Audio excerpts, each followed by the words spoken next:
তেহরানে হামলার জবাবে ইসরায়েলের বিভিন্ন স্থানে ইরানের ক্ষেপণাস্ত্র হামলা। দুদিনে ইরানে ৮০ জনের প্রাণহানি, আহত ৮০০। ইসরায়েলের নিহত ৫। চলমান উত্তেজনায় ট্রাম্প পুতিন ফোনালাপ। ঈদের দীর্ঘ ছুটি শেষে আজ খুলছে অফিস আদালত। দেশের বিভিন্ন প্রান্ত থেকে রাজধানীমুখী কর্মজীবী মানুষ, ট্রেন ও লঞ্চে যাত্রীর ভিড়। ইন্দোনেশিয়ার বালির আদলে কক্সবাজারকে গড়ে তোলার পরিকল্পনা। আন্তর্জাতিক মানের করা হচ্ছে বিমানবন্দর। বিদেশিদের আলাদা ব্যবস্থাপনা না থাকায় লক্ষ্য পূরণ নিয়ে শঙ্কা। স্কুল পড়ুয়া মেয়েকে বিয়ে দিতে রাজি না হওয়ায় বাবাকে পিটিয়ে হত্যা। বগুড়া জেলা স্বেচ্ছাসেবক দল নেতা সহ আটক ২। দৃষ্টান্তমূলক বিচার দাবি। এবং মামলা জটিলতায় চট্টগ্রাম বন্দরে আটকা পড়ে আছে শত শত গাড়ি। নিলামে বিক্রির জন্য অ্যাটর্নি জেনারেলের দ্বারস্থ চট্টগ্রাম কাস্টম হাউস। ১৯৫টি মামলা নিষ্পত্তির আবেদন।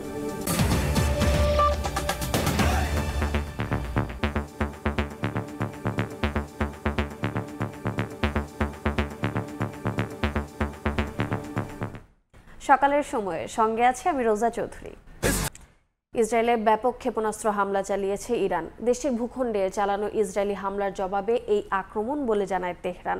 ইরানে এ পর্যন্ত ৮০ জন নিহত হয়েছেন এবং ৮০০ জন আহত হয়েছেন। দেশটির গ্যাস ক্ষেত্রেও হামলা চালানো হয়েছে। জবাবে তেল আবিব সহ ইসরায়েলের বিভিন্ন শহরে বৃষ্টির মতো ড্রোন ও ক্ষেপণাস্ত্র ছুড়েছে তেহরান। এ অবস্থায় পুরো ইসরায়েলে সর্বোচ্চ সতর্কতা জারি করা হয়েছে। যখন ইসরায়েলের দিকে ইরান ক্ষেপণাস্ত্রের বর্ষণ শুরু করে তখনই জ্বলে ওঠে জেরুজালেমের আকাশ। স্থানীয় সময় শনিবার পূর্ব ঘোষণা দিয়ে ইসরায়েলে হামলা শুরু করে ইরান। এ সময় ইসরায়েলি নাগরিকদের আশ্রয় কেন্দ্রে থাকার নির্দেশনা দেওয়া হয়। তেহরান একসঙ্গে ড্রোন ও ক্ষেপণাস্ত্র হামলা চালিয়েছে, আর এই হামলাকে হাইব্রিড হামলা হিসেবে আখ্যা দিয়েছে ইরানি গণমাধ্যম। ইসরায়েলের উত্তরাঞ্চলের হাইফা শহরের আকাশে সাইরেন বেজে ওঠে। বিস্ফোরণের গর্জনে রাতের নিস্তব্ধতায় কেঁপে ওঠে চারদিক। হাইফা ছাড়াও ইসরায়েলি আকাশ প্রতিরক্ষা বাহিনী ক্রায়োট ও গ্যালিলি এলাকায় ক্ষেপণাস্ত্র প্রতিহত করার চেষ্টা করে। ইরানের রাষ্ট্রীয় সম্প্রচার মাধ্যমে দাবি করা হয় এই ড্রোন ও ক্ষেপণাস্ত্র ব্যবহার করে ইসরায়েলের সামরিক স্থাপনায় হামলা চালিয়েছে তেহরান। হামলার মূল লক্ষ্য ইসরায়েলের হাইফা ও তেল আবিব শহর। ইসরায়েলি সামরিক বাহিনী ক্ষেপণাস্ত্র শনাক্ত ও প্রতিহত করার চেষ্টা করেছে। জারি করা হয় সর্বোচ্চ সতর্কতা। নিরাপত্তা মন্ত্রিসভা বৈঠক ডাকা হয়। এর আগে ইসরায়েল ইরানের দক্ষিণ বুশেহেরের সাউথ পার্স গ্যাস ক্ষেত্র ও ফজর জাম তেল রিফাইনারিতে ড্রোন হামলা চালায়। ইরানি কর্মকর্তারা জানান আগুন দ্রুত নিয়ন্ত্রণে আনা হয়। এটি ইরানের জ্বালানি খাতে ইসরায়েলের প্রথম সরাসরি হামলা। ইসরায়েলের বর্বর হামলার কারণে ষষ্ঠ দফার ওয়াশিংটন তেহরান পারমাণবিক আলোচনা বাতিল করেছে ইরান। ওমানে রোববার অনুষ্ঠিত হওয়ার কথা ছিল এই আলোচনা। তবে ইরানি পররাষ্ট্রমন্ত্রী আব্বাস আরাকচি আল জাজিরাকে নিশ্চিত করেছেন আলোচনাটি আর হবে না। মালিহা সুহরওয়ার্দী, সময় সংবাদ। ইরান ইসরায়েল যুদ্ধ ঘিরে বিশ্ব রাজনীতিতে বাড়ছে উদ্বেগ। মার্কিন প্রেসিডেন্ট ডোনাল্ড ট্রাম্প ও রুশ প্রেসিডেন্ট ভ্লাদিমির পুতিনের মধ্যে এ নিয়ে ফোনালাপ হয়েছে। দুই নেতাই যুদ্ধ বন্ধের বিষয়ে একমত। এদিকে সৌদি আরবের যুবরাজ ও কাতারের আমিরের সঙ্গে ফোনে আলোচনা করেছেন ইরানের প্রেসিডেন্ট মাসুদ পেজেশকিয়ান। তুর্কি president Recep Tayyip Erdogan Netanyahu সরকারকে আঞ্চলিক স্থিতিশীলতার জন্য সবচেয়ে বড় হুমকি বলে অভিহিত করেছেন। যুক্তরাষ্ট্রের প্রেসিডেন্ট ডোনাল্ড ট্রাম্পকে জন্মদিনের শুভেচ্ছা জানাতে ফোন করেছিলেন রুশ প্রেসিডেন্ট ভ্লাদিমির পুতিন। তবে ফোনালাপ গড়ায় মধ্যপ্রাচ্যের উত্তপ্ত সংঘাতে।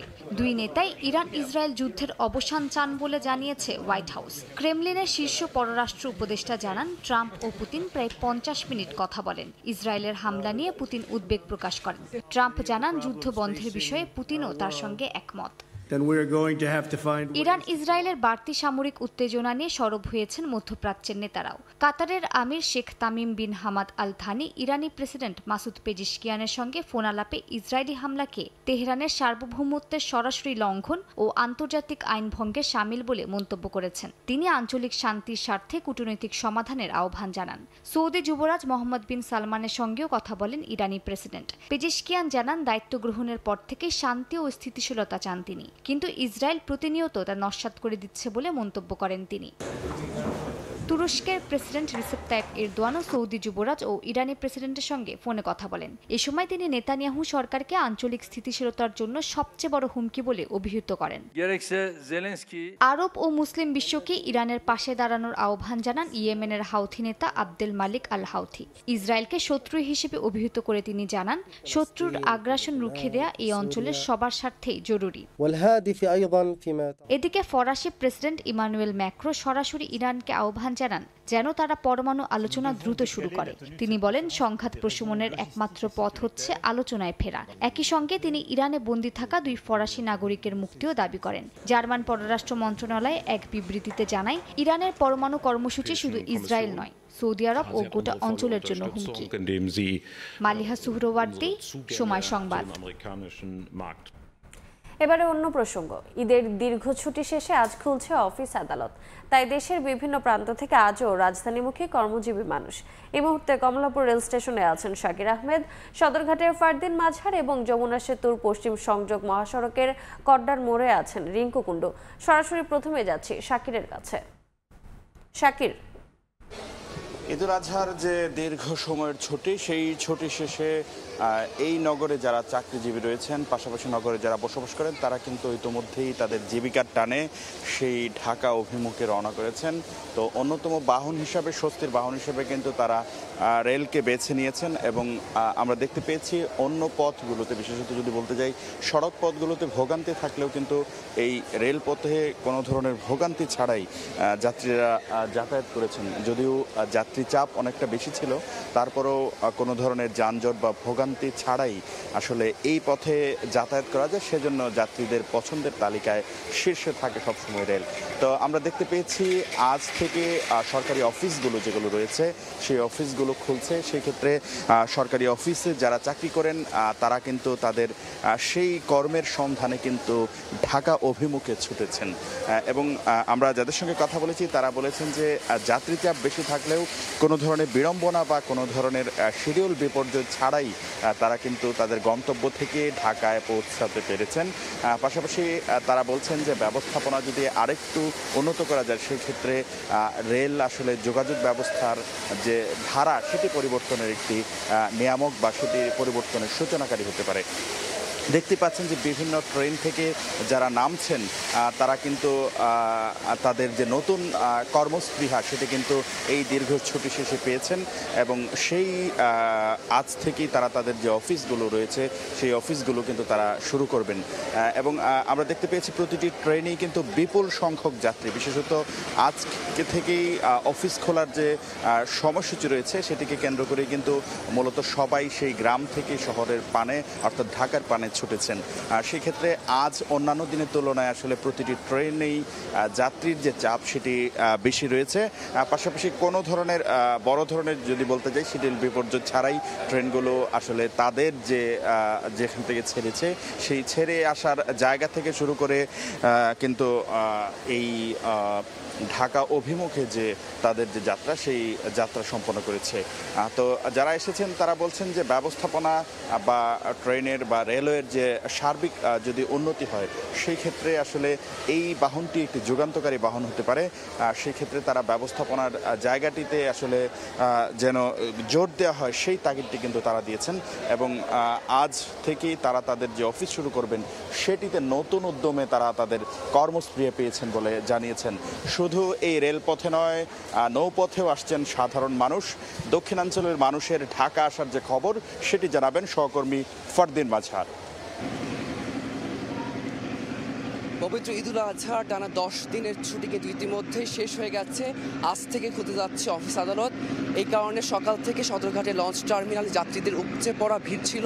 প্রতিটা লঞ্চে যাত্রীদের উপচে পড়া ভিড় দেখা গিয়েছিল। এবং নৌ পরিবহন কর্তৃপক্ষ আমাদেরকে জানিয়েছে যে এবার লঞ্চ ব্যবস্থা পর্যাপ্ত থাকায় যাত্রীদের নির্বিঘ্নে চলাচল তারা নিশ্চিত করতে পেরেছে। এবং যাত্রীরা এটাই আমাদেরকে বারবার জানিয়েছে যে সড়ক পথের তুলনায় নৌপথে যাত্রীদের এবারের যাত্রা কিছুটা স্বস্তির হলেও যাত্রাপথে নির্ধারিত ভাড়ার চাইতে কিছুটা বাড়তি ভাড়া তাদেরকে গুনতে হয়েছে বারবার, এমনটা অভিযোগ তারা করছিল।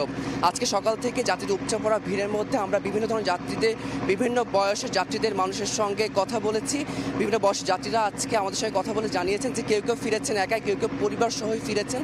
যারা একসঙ্গে বাড়িতে গিয়েছিলেন তারা সবাই ঢাকায় আজকে কর্মের তাগিদে ফিরেছেন এবং কর্মের তাগিদে ফেরার কারণে তারা যেভাবে 10 দিনের টানা ছুটি কাটানোর কারণে যেভাবে যে উদ্যম নিয়ে তারা কর্মে ফিরবেন, একই সঙ্গে তারা পরিবারের কথা মনে করে কিছুটা স্মৃতিকাতরও হয়ে উঠেছিলেন আমাদের সঙ্গে। এবং তারা এখান থেকে বের হওয়ার পরে রাস্তাঘাটে যে কিছুটা যানজটের তারা আভাস পেয়েছেন এবং সে আশঙ্কা করেছেন যে তারা ঠিকমতো তাদের আবাসস্থলে পৌঁছে তারা আজকে কর্মস্থলে পৌঁছাতে পারবেন কিনা, এমনটা আমাদেরকে জানিয়েছিলেন। কিন্তু শেষ পর্যন্ত তারা আমাদেরকে এটি বারবার জানিয়েছেন যে এবারের তীব্র গরমে তাদের কিছুটা হাঁসফাঁস অবস্থা হলেও সে হাঁসফাঁস অবস্থার মধ্যেও তারা এই যাত্রীদের এবারে ঈদ যাত্রা কিছুটা স্বস্তির ছিল, সেটাই তারা বারবার প্রকাশ করেছেন। সেই কারণে তাদের কষ্টটা কিছুটা লাঘব হয়েছে। এখন আমরা যাচ্ছি সরাসরি সিরাজগঞ্জে, সেখানে আছে সহকর্মী রিঙ্কু কুণ্ডু।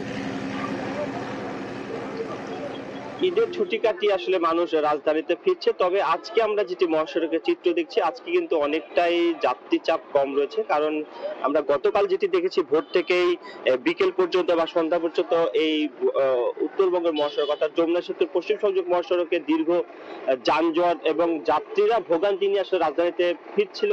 কিন্তু আজকে ভোর থেকে আমরা যেটি দেখছি যাত্রী চাপ রয়েছে কিন্তু তুলনামূলক কম রয়েছে, যেহেতু অধিকাংশ মানুষের ছুটি শেষ হয়ে গেছে, সে তারা আসলে আগে ভাগেই রাজধানীতে ফিরেছে। এবং কিছু কিছু যাত্রীরা আজকে আমরা দেখছি যে এই কড্ডার মোড় অর্থাৎ যমুনা সেতু পশ্চিম সংযোগ মহাসড়কের কড্ডার মোড় এলাকায় কিন্তু আসলে উত্তরবঙ্গের বিভিন্ন জেলা থেকে ছেড়ে আসা যানবাহনগুলো এখানে থামছে এবং যাত্রীরা ধীরে ধীরে আসলে বেলা বাড়ার সাথে সাথে কিছুটা আসলে বাড়ছে। আমরা দেখছি যে আজকে সেই পরিমাণ আসলে ভিড় না থাকলেও তবে যাত্রী চাপ কিন্তু আসলে রয়েছে এবং যাত্রীদের বাস ছাড়া আমরা দেখছি যে খোলা ট্রাক সহ বিভিন্ন ব্যক্তিগত পরিবহন কিন্তু আসলে রাজধানীতে ফিরছে। তবে যাত্রীরা যেটি আজকে বলছে যে আজকে কিন্তু আসলে যানজটে কোনো ভোগান্তি নেই এবং আজকে যারা রাজধানীতে ফিরছে তারা কিন্তু অনেকটা স্বস্তি নিয়ে এই পথ দিয়ে আসলে রাজধানীতে ফিরতে পারছে। তো এই ছিল আমার কাছে উত্তরবঙ্গের মহাসড়ক থেকে রাজধানীতে ফেরা মানুষের সবশেষ খবর। ঈদের দীর্ঘ ছুটি কাটিয়ে রাজধানীমুখী কর্মজীবী মানুষ সে খবর জানতে সরাসরি যুক্ত ছিলাম সিরাজগঞ্জ সদরঘাট এবং তার আগে যুক্ত ছিলাম কমলাপুর রেল স্টেশনে। সকালের সময়ে আরও থাকছে। ঈদের ছুটিতে চাঙ্গা ছিল পর্যটন খাত। 8 দিনে কক্সবাজার ভ্রমণ করেছেন 8 লাখ পর্যটক। ব্যবসা হয়েছে প্রায় 800 কোটি টাকা। মৌলভীবাজার ভ্রমণ করেছেন 1 লাখেরও বেশি মানুষ। ঈদুল আজহার দীর্ঘ ছুটি শেষে আজ থেকে আবারও কর্মব্যস্ততা শুরু হয়েছে পোশাক কারখানাগুলোয়। সকাল থেকেই দলে দলে কর্মস্থলে যোগ দিয়েছেন শ্রমিকরা। বিস্তারিত জানাতে গাজীপুরের চান্দনা চৌরাস্তা এলাকায় আছেন সহকর্মী মেহেদি হাসান, সাভারের ঢাকা রফতানি অঞ্চলের সামনে আছেন মোজাফফর হোসেন জয় এবং নারায়ণগঞ্জের ফতুল্লার তল্লা এলাকায় আছেন শওকত আলী সৈকত। প্রথমেই যাচ্ছে গাজীপুরে মেহেদির কাছে। মেহেদি, প্রতিষ্ঠানগুলো রয়েছে সেগুলো কিন্তু এর মধ্যে বেশিরভাগ প্রতিষ্ঠান কিন্তু আজ খোলা হয়েছে। আমরা জানি যে যেগুলো প্রতিষ্ঠান ছুটি হয়েছিল সেগুলো ধাপে ধাপে খোলা হয়েছে, বন্ধ দেওয়া হয়েছিল এবং তার পরবর্তীতে এখন কিন্তু ধাপে ধাপে খোলা হচ্ছে। আমরা গতকাল দেখেছি বেশ কিছু প্রতিষ্ঠান খোলা হয়েছে এবং তারপর আজকে বেশি সংখ্যক প্রতিষ্ঠান কিন্তু খোলা হয়েছে এবং যেগুলো খোলা হয়নি সেগুলো আগামীকাল খোলা হবে। আমরা কথা বলেছিলাম প্রতিষ্ঠানের কর্মকর্তা কর্মচারী যারা রয়েছেন তারা বলছেন যে লম্বা ছুটি পাড়ি দিয়েছেন, অর্থাৎ লম্বা ছুটির যে একজনের ঘাটতি সেটি তারা আসলে পোষাতে চান। তার ধারাবাহিকতায় তারা কিন্তু বেশি অর্থাৎ অতিরিক্ত কাজ অর্থাৎ বিশেষ করে ওভারটাইম ডিউটি যেটি বলছেন সেটি কিন্তু করা হবে এবং বিশেষ করে কি জানিয়ে রাখি যে তাদের যে কাজগুলো রয়েছে অর্থাৎ বেশ কিছু কাজের কিন্তু অর্ডার তারা পেয়েছেন। বিশেষ করে গাজীপুরের যে গার্মেন্টস প্রতিষ্ঠানগুলো রয়েছে অর্থাৎ জানেন যে শিল্প অধ্যুষিত এলাকা হিসেবে এই এলাকার কিন্তু বিশাল সংখ্যক গার্মেন্টস প্রতিষ্ঠান কিন্তু এখান থেকে কিন্তু বৈদেশিক অর্থাৎ রপ্তানি করা হয় এখানকার পণ্য। অর্থাৎ সেই হিসাবে কিন্তু বলা চলে যে প্রায় 10 দিনের মতো কিন্তু বন্ধ ছিল। আর তারপর পরে আজকে আনুষ্ঠানিকভাবে এই যে অর্থাৎ আজ রবিবার সেই খোলা হয়েছে এবং প্রতিষ্ঠানের কর্মকর্তা কর্মচারী শ্রমিক যারা রয়েছে তারা কিন্তু স্বাচ্ছন্দ্যে কাজে অংশ নিয়েছেন। তো ছিল গাজীপুরের সবচেয়ে তথ্য এই বিষয়ে আরো খবরাখবর জানবো। সাভারে রয়েছেন জয়।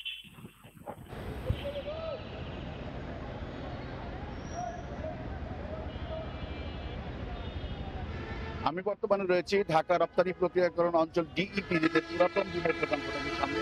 আপনারা জানেন যে দীর্ঘদিন ঈদের ছুটি কাটিয়ে আজ থেকে মূলত শ্রমিকরা কাজে যোগ দিয়েছে। যদিও গতকাল কিছু কারখানা চালু হয়েছিল, কিন্তু আজ থেকে পুরোদম উৎপাদন শুরু করেছে বিভিন্ন কারখানা সমূহে। এবং জানিয়ে রাখতে চাই যে ঢাকা রপ্তানি প্রক্রিয়াকরণ অঞ্চলের 2টি জোন সহ সাভার আশুলিয়া শিল্পাঞ্চলের প্রায় 9 শতাধিকের অধিক কারখানায় কিন্তু আজ থেকে উৎপাদন শুরু হয়েছে বলে জানিয়েছে শিল্প পুলিশ সহ বিজিএমইএ। আমরা যতটুকু জানতে পেরেছি যে আজকে সকাল থেকেই মূলত সারি দলবদ্ধভাবে হাজার হাজার শ্রমিক কারখানাগুলোতে যোগ দেয়।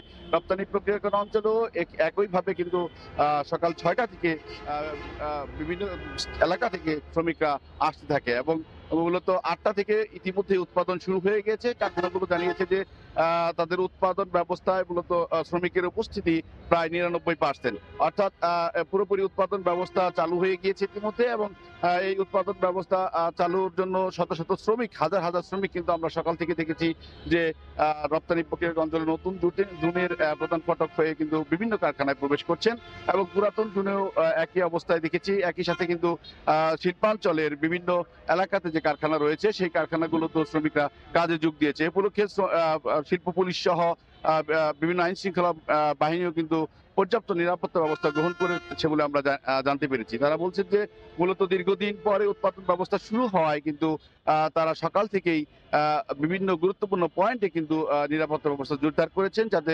বিশৃঙ্খল ঘটনা এড়াতে যায়। একই সাথে কিন্তু উৎপাদন ব্যবস্থা চালু হওয়ার সাথে সাথে কিন্তু যে জিনিসটি হয়েছে যে আমাদেরকে শিল্প কারখানার মালিকরা যেটি জানিয়েছেন যে দীর্ঘদিন যেহেতু ঈদের ছুটি ছিল সেহেতু বিভিন্ন শিপমেন্ট কিন্তু আটকে ছিল এবং সেই শিপমেন্টকে এগিয়ে নেওয়ার জন্য পুরোপুরি উৎপাদন ব্যবস্থা চালু করা ছাড়া কোনো গতি নেই বলে জানিয়েছেন কারখানা কর্তৃপক্ষ। তারা বলছেন যে শতভাগ উৎপাদন ব্যবস্থা চালু হয়েছে এবং তা চলবে।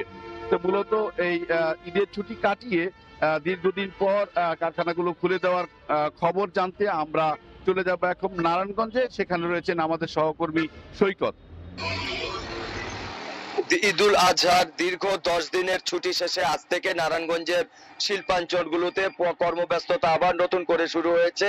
আমরা দেখতে পাচ্ছি আজকে সকাল 8টা থেকে বিভিন্ন গার্মেন্টস কারখানাগুলোতে শ্রমিকরা দলে দলে কর্মস্থলে যোগদান করছেন। তো এই মুহূর্তে আমি আছি নারায়ণগঞ্জের ফতুল্লার কায়েমপুর এলাকায়। আমার পেছনে একটি বৃহৎ গার্মেন্টস কারখানা, রপ্তানিমুখী গার্মেন্টস কারখানা রয়েছে। এই কারখানাটিতে সকাল 8টা থেকে শ্রমিকরা দলে দলে কাজে যোগদান করছেন। তো একটা বিষয় জানিয়ে রাখছি যে নারায়ণগঞ্জে গত ঈদুল আজহা এবং ঈদুল ফিতরের কিন্তু অন্যান্য বছরের তুলনায় একটু ভিন্ন চিত্র দেখা গেছে। আমরা এই বিষয়টি একটু জানিয়ে রাখছি। গত ঈদুল ফিতরে নারায়ণগঞ্জের জেলার কোথাও কোনো শ্রমজীবী কোনো কারখানায় শ্রমিক অসন্তোষ সৃষ্টি হয়নি, যার কারণ মালিক পক্ষ তাদের শ্রমিকদের সকল বেতন, বোনাস এবং পাওনা পরিশোধ করে দিয়ে ছুটি দিয়েছিলেন, যে কারণে শ্রমিকরা খুব হাসি খুশি ভাবেই ঈদের ছুটি কাটাতে গ্রামের বাড়ি চলে গেছেন এবং আবার পুনরায় কর্মস্থলে যোগ দিয়েছেন। ঠিক একই চিত্র আমরা এবারও দেখতে পেরেছি যে সবগুলো শিল্প কারখানা শ্রমজীবী মানুষ ঈদের আনন্দ খুব স্বাভাবিকভাবে হয়েছে, কোথাও কোনো ধরনের অসন্তোষ সৃষ্টি হয়নি। একটা কথা জানিয়ে রাখছি, নারায়ণগঞ্জ জেলার ফতুল্লার বিসিক শিল্পনগরী, সিদ্ধিরগঞ্জের আদম জিপিজেড সহ জেলায় প্রায় 1200 গার্মেন্টস কারখানা রয়েছে এবং এসব কারখানাগুলোতে 10 লক্ষাধিক শ্রমিক কাজ করেন। এই ছিল নারায়ণগঞ্জের গার্মেন্টস কারখানার সবশেষ। বাবা একটি শব্দ আর দুটি বর্ণের হৃদয়ের স্পন্দন, যার সঙ্গে জড়িয়ে আছে রাজ্যের যত আবেগ, চাওয়া পাওয়া আর নির্ভরতা। সন্তানের সুখের জন্য বাবারাই সব কষ্টকে দূরে ঠেলে দায়িত্বের বোঝা তুলে নেন কাঁধে। অথচ সন্তানের অনাদরেই অনেক বাবার অন্তিম সময় কাটে নিভৃতে, একাকিত্বে। আবার কেউ বা জীবনের শেষ দিন অবধি আগলে রাখেন জন্মদাতাকে।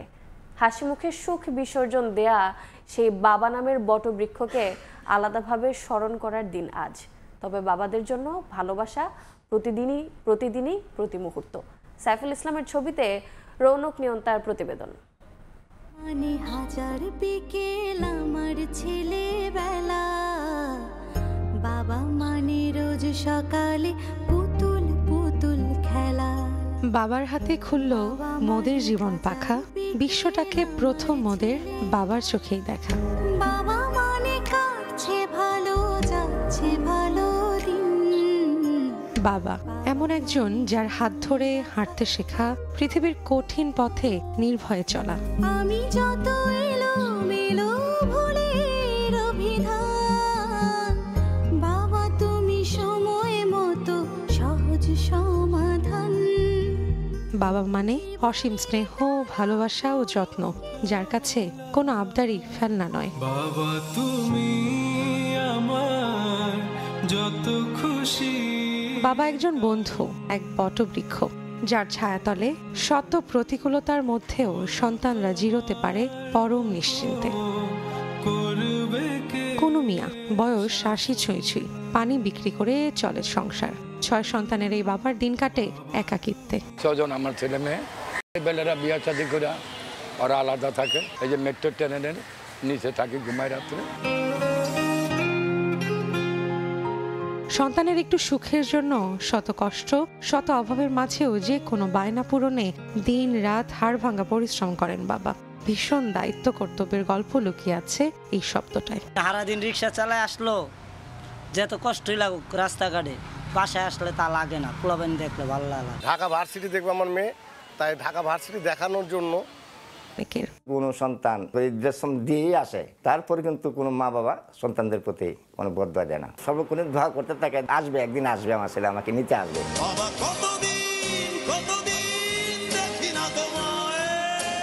যদিও বাবাকে হারানোর কষ্টে অনন্ত শূন্যতার গল্পও আছে অনেক পরিবারে। আমাদের যাদের বাবা নেই তারা বুঝি আসলে বাবা না থাকার কষ্ট কতটুকু, এবং বাবা যে একটা বটগাছের মতো। মানে আমার কাছে বাবা হচ্ছে হেমন্ত মুখোপাধ্যায়ের ওই গানটার মতো, আয় খুকু আয়। আমার সাথে আয় এখনি, কোথাও ঘুরে আসি শহর ছেড়ে। বাবা নিয়ে যত কথা, যত স্মৃতি, কয়েক কোটি শব্দ দিয়েও তা পূরণ হওয়ার নয়। বাবা তোমাকে আমি অনেক ভালোবাসি। তোমাকে আমিও ভালোবাসি। বাবার প্রতি ভালোবাসা প্রতিটি দিন, প্রতিটি ক্ষণ। বাবা তুমি বেঁচে থাকার কারণ। বাবা মায়েদের ভালোবাসবার জন্য আসলে কোনো দিবস হয় না, কিন্তু একটু বিশেষভাবে মনে করবার জন্যই হয়তো এত শত দিবস। আর অনেকেরই হয়তো কখনো বলা হয়ে ওঠেনি কতটা ভালোবাসা বাবার জন্য, কিন্তু যাদের সেই সুযোগটা এখনও রয়েছে, চলুন আজ বলে ফেলি, ভালোবাসি বাবা অনেক।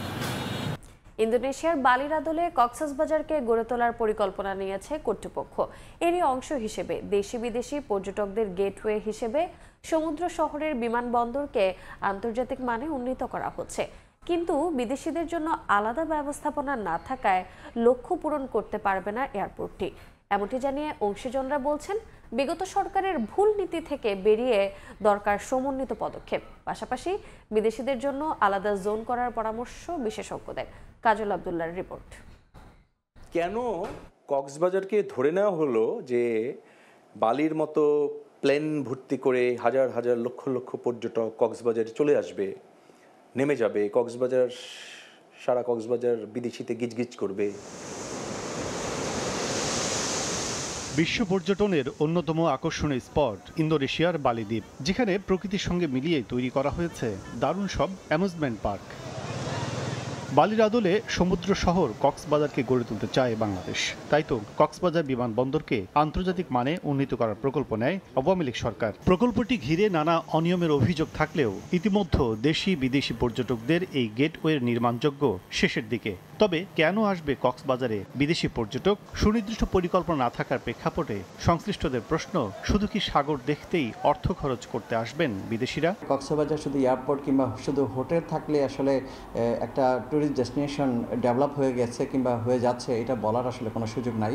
বিগত সরকার অংশীজনদের সঙ্গে কোনো আলোচনা পর্যালোচনা ছাড়াই এক কেন্দ্রিক এয়ারপোর্ট উন্নয়ন প্রকল্প নিয়েছে বলেও অভিযোগ পর্যটন সংশ্লিষ্টদের। যারা বিদেশিদের বাংলাদেশের পছন্দ অপছন্দের বিষয়গুলি জানি, আমাদের কারোর সাথে কনসাল্ট করা হয়নি। কক্সবাজার কি এখনো 3 থেকে 4 দিনের ডেস্টিনেশন হতে পেরেছে? কক্সবাজারে কোন ধরনের পর্যটক আসবে, বিদেশিদের জন্য আলাদা জোন তৈরি, বালুকাময় সৈকত কিভাবে সাজানো হবে, সেসব গবেষণায় আধুনিকতা, সুদূর প্রসারী পরিকল্পনা ও টেকসই ব্যবস্থাপনায় জোর দিচ্ছেন বিশেষজ্ঞরা। সেফ সিকিউর যদি এনভায়রনমেন্ট তৈরি করা যায়, এই বিচ বালি কেন পৃথিবীর যে কোনো বিচের চেয়ে সুন্দর। কোন ধরনের টুরিস্ট আসলে অ্যাট্রাক্ট করব? Mostly leisure tourist, recreation tourist. তাদেরকে আমি কতটুকু অ্যামিনিটিস দিতে পারবো, তাদের যে ডেইলি চলাচল, ডেইলি চলাফেরা, তাদের যে প্রাত্যহিক লাইফস্টাইল, সেই জায়গাটা আমি কতটুকু মেনটেন করতে দিতে পারব। ট্যুরিজম বোর্ড কক্সবাজারের উন্নয়নে মাস্টার প্ল্যান করলেও নতুন করে ডিজাইনিংয়ে হাত দিয়েছে সিডিএ, জানান পর্যটন বোর্ড সিইও। পুরো এলাকাটাকে যাতে পর্যটকদের যাতায়াতের জন্য সুন্দরভাবে তৈরি করা যায় এরকম একটা বিষয় আমরা মাস্টার প্ল্যানে রেখেছি, এখন পর্যন্ত সেটা আছে। এর মধ্যে কক্সবাজার উন্নয়ন কর্তৃপক্ষ একটি মাস্টার প্ল্যান কাজ শুরু করেছেন। সংশ্লিষ্টরা মনে করেন কক্সবাজারকে যতটা বহুমুখী অর্থনৈতিক কারবারে সংযোগ করা যাবে ততই দেশের অর্থনীতিতে যোগ হবে বিদেশি মুদ্রা, পরিবর্তন আসবে আর্থসামাজিক উন্নয়নে। কাজল আব্দুল্লাহ, সময় সংবাদ, ঢাকা। মামলা জটিলতায় চট্টগ্রাম বন্দরে আটকা পড়া শত শত গাড়ি নিলামে বিক্রির জন্য অবশেষে অ্যাটর্নি জেনারেলের দ্বারস্থ হয়েছে চট্টগ্রাম কাস্টম হাউস। প্রথম পর্যায়ে উচ্চ আদালতে বিচারাধীন ১৯৫টি রিট মামলা দ্রুত নিষ্পত্তির ব্যবস্থা নিতে অনুরোধ জানিয়ে চিঠি দেওয়া হয়েছে। মামলা নিষ্পত্তি হলেই নিলামে উঠবে শত কোটি টাকা মূল্যের এসব গাড়ি। শাখা ত্রিপুর ক্যামেরায় বিস্তারিত জানাচ্ছেন কমল দে। সবশেষ ফেব্রুয়ারি মাসের নিলামে সর্বোচ্চ দরদাতার কাছে ২০টি গাড়ি বিক্রির প্রক্রিয়া চূড়ান্ত হলো। ১৯টি গাড়ির বিরুদ্ধে উচ্চ আদালতে রিট হওয়ার কারণে পুরো প্রক্রিয়া আটকে যায়। বিক্রি হয়েছে মাত্র একটি গাড়ি। শুধু এই ১৯টি মামলা নয়, আমদানি সংক্রান্ত নানা জটিলতায় বন্দরের শেডে শত শত গাড়ি আটকা পড়ে আছে। বিচারাধীন মামলার কারণে নিলামে বিক্রি করতে না পারায় চলাচল অনুপযোগী হয়ে পড়ছে এসব গাড়ি। আমদানিকারক আইনের আশ্রয় নেয়, আইনের আশ্রয় নিয়ে এই আইনি জটিলতার মারফেসে ফেলে দীর্ঘদিন পরে থাকতে থাকতে এক পর্যায়ে দেখা গেলো গাড়িটার আয়ুষ্কালও শেষ, গাড়িও শেষ, মধ্যকালে বাংলাদেশের টাকাগুলো নষ্ট।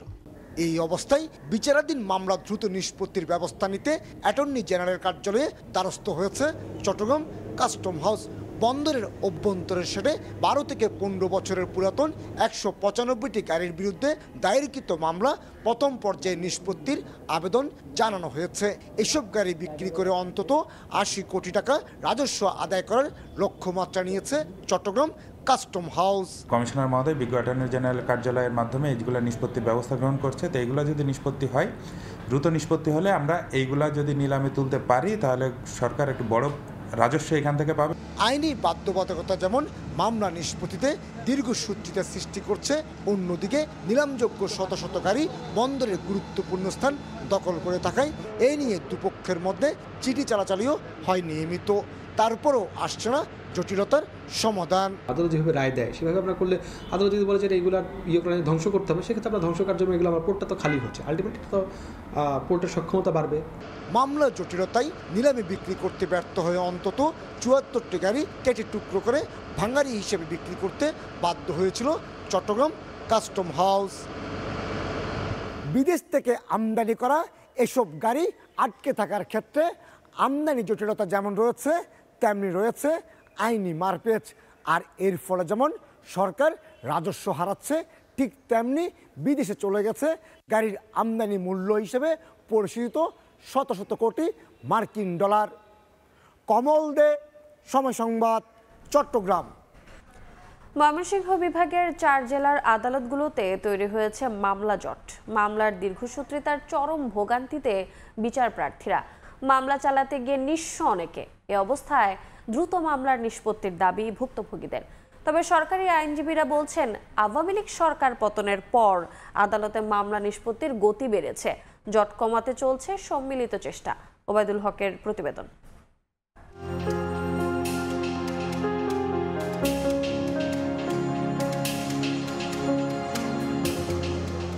জমি সংক্রান্ত বিরোধের নিষ্পত্তি চেয়ে বিচার পাওয়ার আশায় প্রায় ৩৪ বছর ধরে আদালতের বারান্দায় ঘুরছেন ময়মনসিংহের ত্রিশালের মুখ্যপুর এলাকার আব্দুল মান্নান। দীর্ঘ সময় মামলা চালাতে গিয়ে এখন তিনি অনেকটাই নিঃস্ব।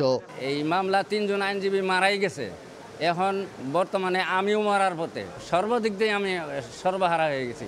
এই মামলার পিছনে পয়সা খরচ করতে করতে। ময়মনসিংহের আদালতে এমন মান্নানদের সংখ্যা হাজার হাজার। বিচার পেতে বছরের পর বছর ঘুরেও অনেকেই পাচ্ছেন না ন্যায় বিচার। জেলা ও দায়রা জজ আদালতের তথ্য বলছে, বর্তমানে ময়মনসিংহ জেলা ও দায়রা জজের 20টি আদালতে ঝুলে আছে 69,728টি দেওয়ানি ও ফৌজদারি মামলা। এছাড়া চিফ জুডিশিয়াল ম্যাজিস্ট্রেট আদালতে বিচারাধীন মামলার সংখ্যা আরও 28,026টি। 13 বছর আবার গেলে কি পরিমাণ গাড়ি ভাড়া গেছে, কি পরিমাণ উকিল নিছে, আসি ওকালতনামা দেই, টাকা দেই, আবার ফেরত যাই। প্রাইম এফিসি আছে কিনা, সেই মামলার সত্যতা আছে কিনা সেটা জেনে বুঝে যদি মামলাটা করে তাহলে অনেক মামলা কমবে। একই চিত্র বিভাগের অন্য 3 জেলা জামালপুর, শেরপুর ও নেত্রকোনায়ও। জামালপুরে জজ ও ম্যাজিস্ট্রেটের 27টি আদালতে মামলা আটকে আছে 25,000-এর বেশি। শেরপুরের আদালতে দায়ের করা মামলা নিষ্পত্তির ধীরগতিতে বাড়ছে মামলা জট। চলতি বছরের মে মাস পর্যন্ত বিচারাধীন মামলা 13,766টি। নেত্রকোনা জেলা ও দায়রা জজ আদালতে বিচারক সংকট না থাকলেও 31,617টি দেওয়ানি ও ফৌজদারি মামলা জমে আছে আদালতে। আমার মামলাটা 2010 সালের মামলার এখন পর্যন্ত কোনো সুরাহা পাই নাই। তবে সরকারি আইনজীবীরা বলছেন, আওয়ামী লীগ সরকার পতনের পর আদালতে মামলা নিষ্পত্তির গতি বেড়েছে। বর্তমান জেলা ও দায়রা জজ মহোদয় উনি দ্রুত মামলা নিষ্পত্তি করতেছেন, দ্রুত জামিন শুনানি নিষ্পত্তি করতেছেন, কোনো আদেশ পেন্ডিং রাখতেছেন না। নিম্ন আদালতকে গতিশীল করার জন্য উচ্চ আদালতকেও স্পিডি হইতে হবে। গভর্নমেন্টের যদি সঠিকভাবে আমাদেরকে কাগজপত্র সরবরাহ করে, সঠিক তথ্যগুলি সঠিক সময় যদি আমাদের সরবরাহ করে, তাহলে আমরা মামলাগুলি, বিশেষ করে সিভিল মামলাগুলি আমরা দ্রুত এগিয়ে নিতে পারব। আইনজীবীদের তথ্য মতে ময়মনসিংহ বিভাগের 4 জেলার আদালতে প্রতিদিন বিচার সংক্রান্ত কাজে আসেন 5,000-এর বেশি বিচার প্রার্থী।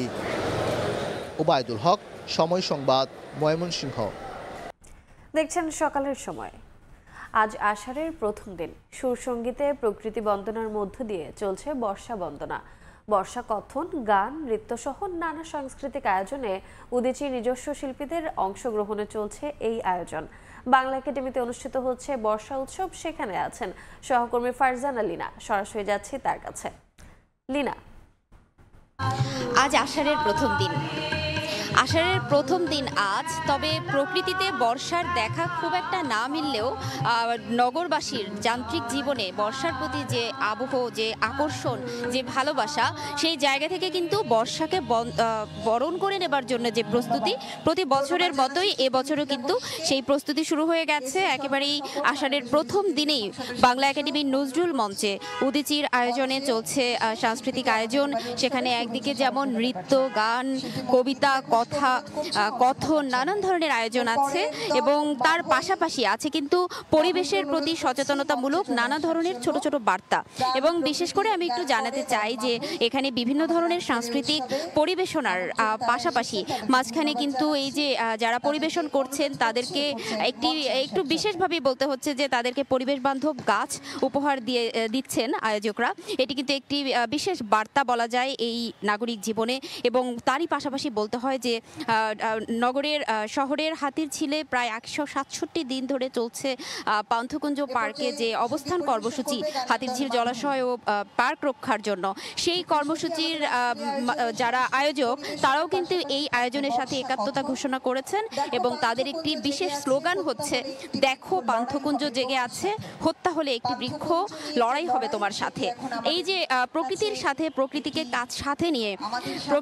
সাথে নিয়ে এক ধরনের বিশেষ আয়োজন, সেই আয়োজনটি কিন্তু আসলে আমাদেরকে বলতেই হয় যে আজকের এই যে সাংস্কৃতিক আয়োজন সেটিকে একটি ভিন্ন মাত্রা যোগ করেছে। প্রকৃতির প্রতি মানুষের যে ভালোবাসা, মানুষের যে দায়বদ্ধতা, সেই বিষয়টিকে কিন্তু আয়োজকরা তাদের এই সুন্দর পরিবেশনার মাধ্যমে ফুটিয়ে তুলছেন এবং এভাবেই নগরী আরো সুন্দর হয়ে উঠবে প্রকৃতির সাথে, বর্ষার সাথে। এই ছিল আমার কাছে এই মুহূর্তে বাংলা একাডেমির নজরুল মঞ্চ থেকে সর্বশেষ। সরাসরি যুক্ত ছিলাম বাংলা একাডেমিতে। দেখছেন সকালের সময়, সঙ্গেই থাকুন।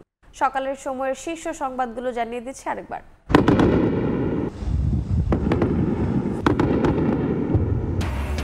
তেহরানে হামলার জবাবে ইসরায়েলের বিভিন্ন স্থানে ইরানের ক্ষেপণাস্ত্র হামলা। দুদিনে ইরানে 80 জনের প্রাণহানি, আহত 800, ইসরায়েলে নিহত 7। চলমান উত্তেজনায় ট্রাম্প পুতিন ফোনালাপ।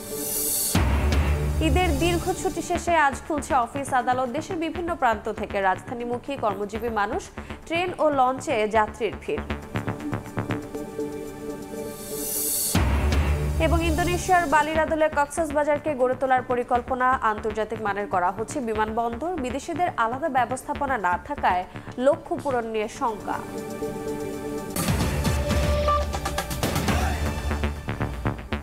এ ছিল সকালের সময়ে, সঙ্গে থাকুন সময়ের।